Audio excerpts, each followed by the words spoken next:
최근 부모가 집을 비운 사이 화재가 발생해 남아있던 아이들이 숨지는 사고가 잇따르면서 돌봄 시스템에 대한 사회적 관심이 높아지고 있습니다.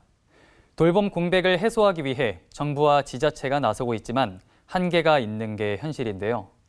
CBS는 아이 돌봄 복지에서 한국교회의 역할을 생각해보는 기획보도 구멍난 아이 돌봄 교회가 나선다를 마련했습니다. 오늘은 첫 번째 순서로 돌봄이 필요한 아이들을 위한 한국교회의 역할을 짚어봅니다. 보도에 최창민 기자입니다. 지난 2일 밤 11시쯤 부산 기장군의 한 아파트에서 불이 나 9살과 6살 난 두 자매가 숨졌습니다. 화재 당시 부모는 에어컨을 켜두고 잠시 집을 비운 상태였습니다. 불과 9일 전인 지난달 24일 새벽 4시 10분쯤에는 부산 진구의 한 아파트에서 불이 나 10살과 7살 난 두 자매가 숨졌습니다. 경찰 수사 결과 당시 부모는 새벽 청소 일을 하러 집을 비운 상태였습니다. 4개월 전인 지난 2월에는 인천의 한 빌라에서 부모가 집을 비운 사이 불이 나 12살 A양이 숨졌는데 화재 현장에서는 빈 컵라면 용기가 무더기로 발견됐습니다. 정부와 지자체는 부랴부랴 대책 마련에 나섰습니다. 부모님께서 새벽에 일을 나가셨던 그 시간에 돌봐줄 어른 단 한 명이 있었더라면 그 가족 곁에 국가라는 돌봄 시스템이 있었더라면 어땠을까. 그 안타까움이 알람 소리처럼 계속해서 제 마음을 깨웁니다.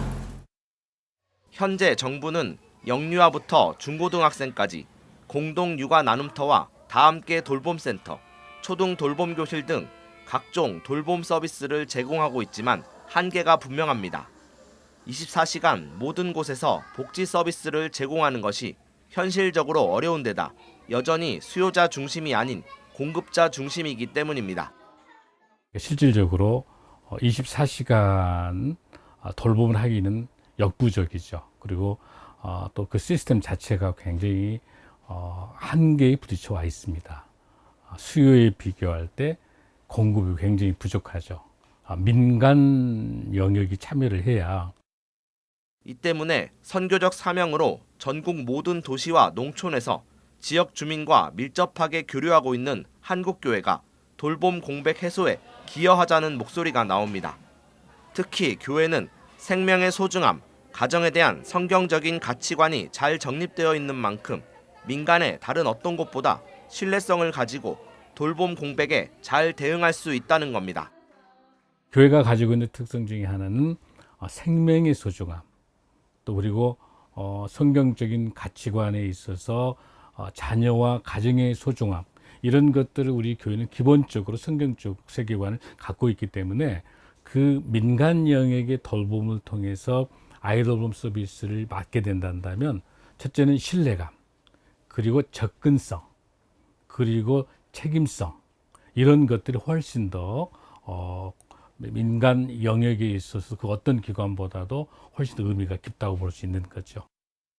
정부도 저출산 문제 해결과 돌봄 공백 해소를 위한 민간과 종교 분야의 역할에 공감하고 있습니다. 국토교통부는 올해 1월 건축법 개정을 통해 종교시설과 노유자 시설 간 복수 용도를 허용했습니다. 복수 용도가 허가가 되어 있기 때문에 노유자 시설 안에서 얼마든지 교회가 용도 변경을 하지 않아도 돌봄 서비스를 할 수 있는 그 장이 법적 상황이 준비가 되어 있어요. 이제 문제는 뭐냐면 우리 교회가 얼마나 많은 전문성을 가질 것인가, 그리고 이 문제 돌봄의 사각지대에서 우리 교회가 얼마나 책임성을 가지고 얼마나 사명감을 가지고 그 돌봄을 해낼 수 있겠느냐라고. 건축법 개정으로 교회 건물을 활용한 돌봄 복지가 가능해진 만큼 한국교회가 지역사회 돌봄이 필요한 아이들에 대한 지원이 보다 확대될 것이란 기대가 모아지고 있습니다. CBS 뉴스 최창민입니다.